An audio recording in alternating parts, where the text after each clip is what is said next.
इस्लामपूर आष्टा रस्त्यावर शिंदेमळानजीक हॉटेल नंदनवन समोर दुचाकी आणि खडी वाहतूक करणारा डंपर यांची समोरासमोर धडक होऊन कुंडलवाडी येथील पटेल कुटुंबियातील 3 जण ठार झाले तर एक महिला गंभीर जखमी झाली आहे। ही घटना दुपारी 4 वाजण्याच्या दरम्यान घडली आहे। अशफाक शब्बीर पटेल, अशरफ अशफाक पटेल वय 12 आणि असद अशफाक पटेल वय 10 हे तिघीजण जागीच ठार झाले तर हसीना अशफाक पटेल या गंभीर जखमी झाल्यात।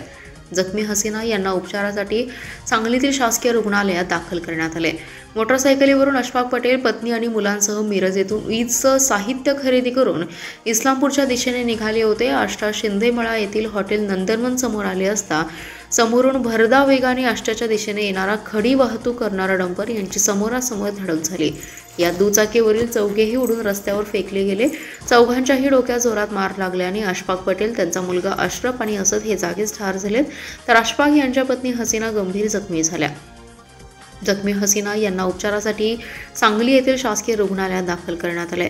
धडक एवढी मोठी होती की डंपरची उजवी चालक साईडची बाजू चेपली असून काच फुटली आहे, तसेच डंपरमधील खडी रस्त्यावर विखुरली आहे। घटनास्थळी बघ्यांची मोठी गर्दी झाली होती। यावेळी आलेल्या नातेवाईकांनी आक्रोश केलाय।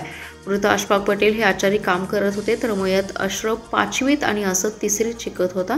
त्यांच्या पश्चात आई, वडील, भाऊ असा परिवार आहे। ही बातमी कुंडलवाडी येथे समजताच गावातील लोकांनी आष्टा येथे घटनास्थळी तसेच आष्टा ग्रामीण रुग्णालयात गर्दी केली आहे।